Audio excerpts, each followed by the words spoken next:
सत्यमेव जयते। जय हिंद, जय संविधान। मेट्रो एक्सप्रेस, नागरिकों की आवाज। बच्चे को भेजता हूँ मुजफ्फरपुर में पढ़ने के लिए, भेजते हैं ना। 5 से 7 हजार रुपए एक बच्चे के ऊपर खर्च होता है कि नहीं। मैं आज भयभीत हूँ कि मैं सत्य मार्ग पे चल रहा हूँ, सत्य बोल रहा हूँ, तो कोई भी हमको कुछ भी कर सकते हैं, करवा सकते हैं। तो पहले भय हटना, भय को हटाना, फिर भूख को मिटाना है। भय भूख से मिटाएंगे, भ्रष्टाचार को हम लोग मिटाएंगे। ठीक है। स्वास्थ्य नीति, कृषि नीति या स्वास्थ्य नीति, कृषि नीति और क्या बोलते हैं इसको, स्वास्थ्य नीति हो गया कि हमारा कभी भी गांव में हॉस्पिटल हो। हाँ। शिक्षा नीति जो हो गया, मेरे गांव में गुरुकुल हो, स्कूल हो, कॉलेज हो, मैं जहाँ रहता हूँ मेरा बच्चा पढ़ ले, वो हो गया शिक्षा नीति।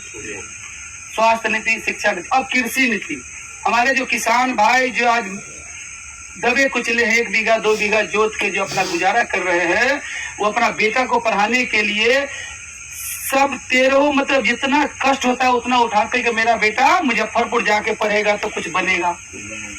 मैं रहता हूँ कमरथू गांव में, गायघाट प्रखंड में, लेकिन बच्चे को भेजता हूँ मुजफ्फरपुर में पढ़ने के लिए, भेजते हैं ना।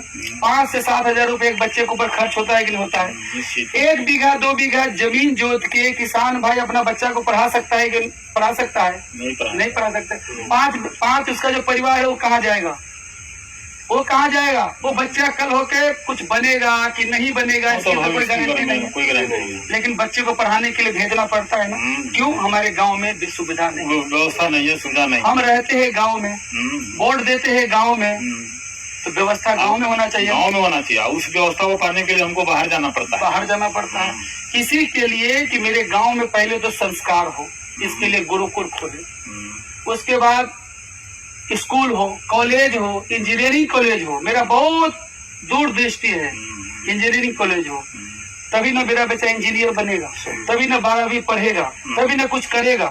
तो हम यहाँ खाएंगे, यहाँ पे पढ़ाई करेंगे, तभी तो मेरा देश का विकास होगा, नागरिकों का विकास होगा, जाके हॉस्पिटल में इलाज करा लेंगे। यही उद्देश्य है ना मेरा।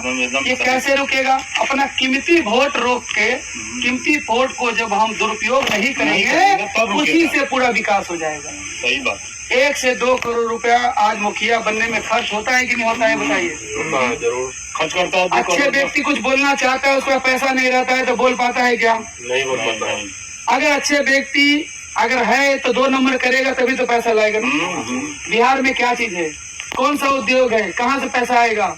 ये खेती से 1 बीघा जमीन से क्या 2 करोड़ रुपया आ जाएगा क्या? अपना वाणी को रख सकेगा क्या? इसी के लिए अभियान को हम लोग शुरू किए हैं कि इसका बीज मन तैयार किए हैं कि ये न हमको वोट दीजिए न किसी की, जितने हमारे संकल्पित व्यक्ति हो, जो मुखिया बने, जो मेरा गांव का नेतृत्व कर सके, मेरा समस्या को समझ सके, सुन सके, मेरा गांव में व्यवस्था को दुरुस्त कर सके, तो ऐसा मुखिया को हम लोग चुनने के लिए ये एक कदम आगे बढ़े। अगर मैं पैसा लेके वोट देता हूँ तो मुखिया जी का 2 करोड़ रुपया खर्च है, 5 उसके अगेंस्ट में खर्चा, और भी लोग वहाँ पे 5-5 लाख 10-10 लाख रुपए खर्च करके वो भी खड़ा हो जाते हैं कि इनको हरा के हम जीत जाएंगे। यही हो रहा है ना। आखिर 2-2.5 करोड़ रुपया का हमारा नुकसान हो रहा है ना। अगर 2-2.5 करोड़ का कोई 5 करोड़ नहीं बनाएगा तो मुखिया बनेगा क्या? 10 करोड़। तो 5 करोड़ 10 करोड़ रुपया मेरे समाज का नुकसान हो रहा है कि नहीं हो रहा है? दुरुपयोग हो रहा है कि नहीं? और 5-10 करोड़ रुपया हम सब मिलके अगर सिस्टम से लाएंगे तो गुरुकुल बनेगा कि नहीं बनेगा? बनेगा। इंजीनियरिंग कॉलेज बनेगा कि नहीं बनेगा? मेरा देश का खाद बीज का जब सस्ता में मिलने लगेगा तो आपके पास 1 बीघा खेती है, 10 बीघा खेती करेंगे कि नहीं करेंगे? जब खाद बीज की व्यवस्था होगी तभी तो हम खेती करेंगे। आज दिमाग में क्या रहता है? खेती करने से कोई फायदा नहीं होता। 3000 में तो एक बोरा देता है, 2000 रुपया मेरा अनाज का कीमत है, और 3000-3200 में एक बोरा खाद देता है। वही जो है हम वहाँ पे फिर कहते छोड़िए। मेट्रो एक्सप्रेस, नागरिकों की आवाज।